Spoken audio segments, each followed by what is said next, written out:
Welcome to build up the roots academy. बच्चों, आज हम पढ़ने जा रहे हैं work and energy chapter number 10 class 9 science का। ठीक है। First question is what is work. There is a difference in the way we use the term work in day to day life and the way we use it in science. Here in this picture we can see a boy is trying to move this huge rock. He get completely exhausted. However, he had not done any work on the rock as there is no displacement of the rock. In this picture, we can see a girl is preparing for her exams. She spent a lot of time in studies. She reads various books, draw diagrams, organizes her thoughts, discuss problems with her friends, and she expend a lot of energy on these activities. According to us, she might be working hard. She had done a lot of work, but by the scientific definition of work, she did a very little work. Here we can see the boys bearing a heavy load on their head. They get tired. They have exerted themselves and spent a lot of energy. Are they doing work? No. In terms of science, their work done is zero. In this picture, we can see a boy climb up the staircase and reach the top floor of the building. And from there, he's watching the landscape. If we apply the scientific definition, these activities involve a lot of work. But अगर हम अपनी according देखें तो इसने कुछ भी नहीं किया, वो केवल छत पे बैठ के लैंडस्केप को ऑब्जर्व कर रहा है। ठीक है। ऐसी बहुत सारी डे टू डे एक्टिविटीज हैं जो कि हमारे अकॉर्डिंग वर्क नहीं है, बट इन साइंटिफिक डेफिनेशन के अकॉर्डिंग देखें हम तो वो वर्क डन है। और ऐसी बहुत सारी एक्टिविटीज हैं जिसमें अकॉर्डिंग टू साइंस कोई भी काम नहीं हुआ है और हमारे अकॉर्डिंग बहुत सारा काम किया है। ठीक है बच्चे, तो हम यहाँ पे पढ़ेंगे कि भाई साइंस एग्जैक्टली किन एक्टिविटीज को वर्क डन कहता है। मतलब वर्क डन को सेटिस्फाई करने के लिए क्या क्या कंडीशंस साइंस ने दी हैं। To understand the way we view work and define work from the point of the view of science, let us consider some situations. First situation is push a pebble lying on its surface. The pebble moves through a distance. You exert a force on the pebble and the pebble got displaced. In this situation, work is done. Next situation is a girl pulls a trolley and the trolley moves through a distance. The girl has exerted a force on the trolley and it is displaced. Therefore, work is done. And the third condition is lift a book through a height. To do this, you must apply a force. The book rises up. There is a force applied on the book and the book has moved. Hence, work is done. A closer look at the above situations reveals that two conditions need to be satisfied for the work to be done. First condition is a force should act on an object, and the second condition is the object must be displaced. Now, how can we define work in science? To understand this, we shall first consider the case when the force is acting in the direction of displacement. Let a constant force F act on an object. Here we can see an object and a force F is applied on this object. This object now displaced through a distance S in the direction of the force. Now what will be the work done? If we define work, then work done will be equal to the product of this force and displacement. Okay, now we can define work done by a force acting on an object is equal to the magnitude of the force multiplied by the distance moved in the direction of force. Okay, now we can see work has only magnitude and no direction. Work is a scalar quantity.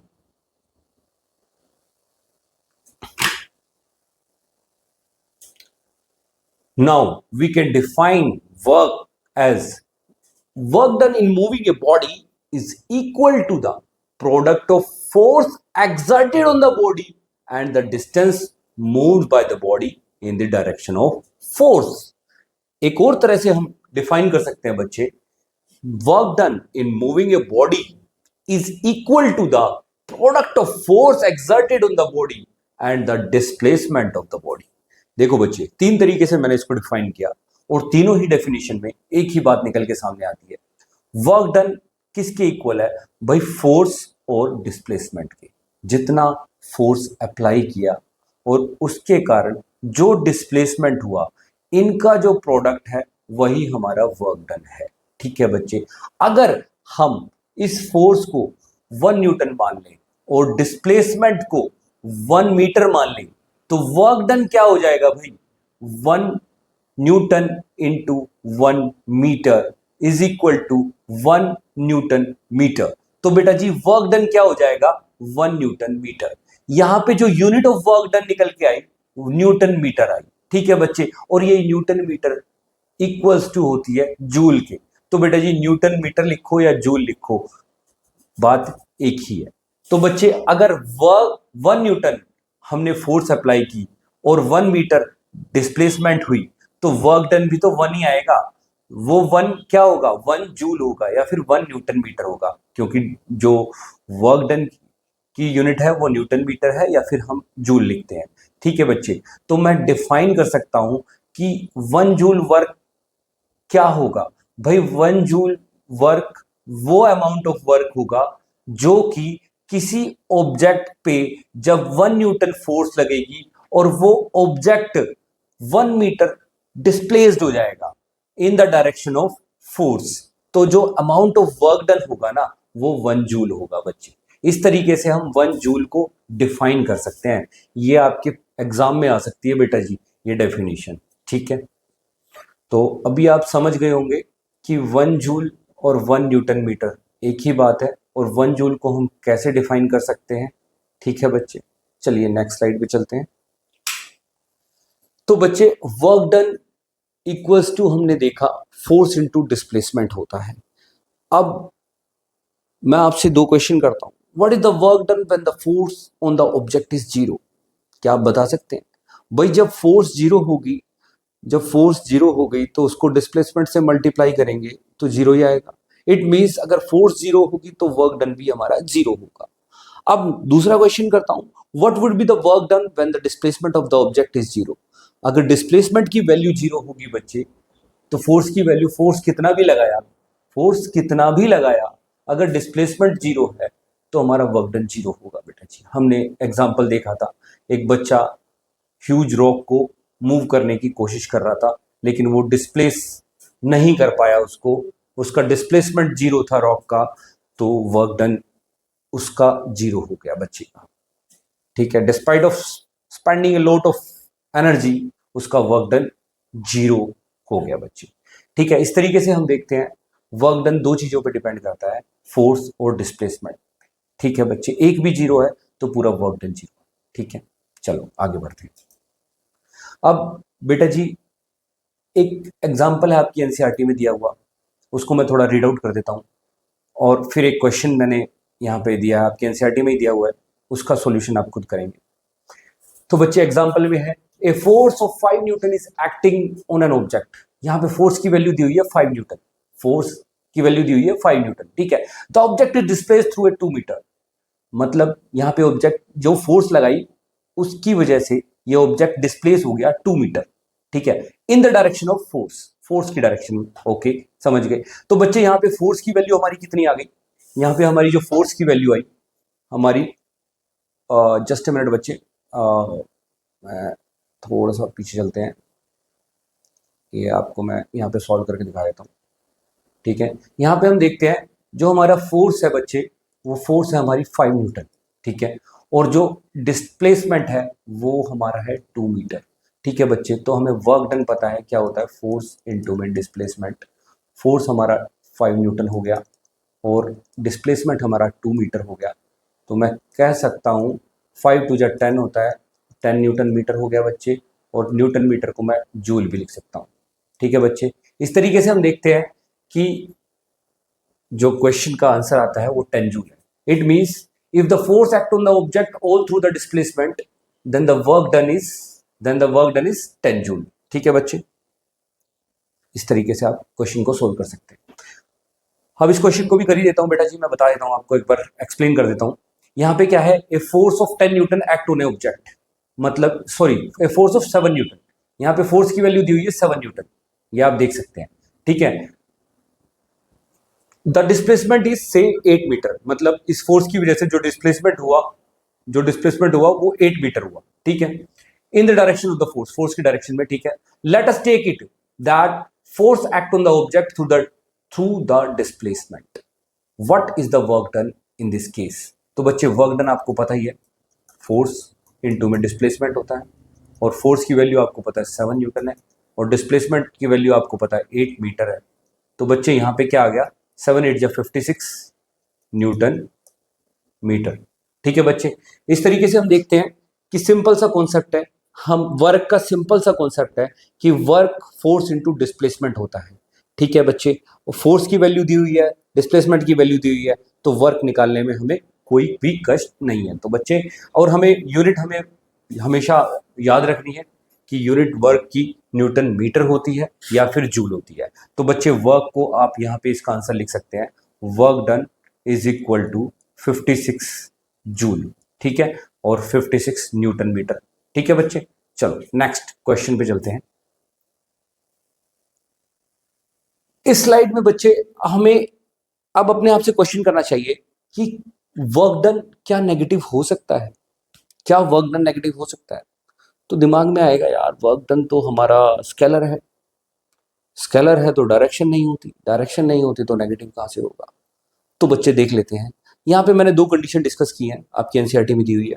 पहली condition में क्या है कि एक, ये पहली condition में आप इस फिगर को देख सकते हैं, इसमें क्या दिख रहा है आपको कि एक बच्ची है, वो इस कार को मूव करती है विद द हेल्प ऑफ ए रोप, ठीक है, और ये कार जो फोर्स बच्ची ये लगाती है इस कार पे, वो कार उस फोर्स की वजह से मूव कर जाती है in the direction of force, ठीक है बच्चे।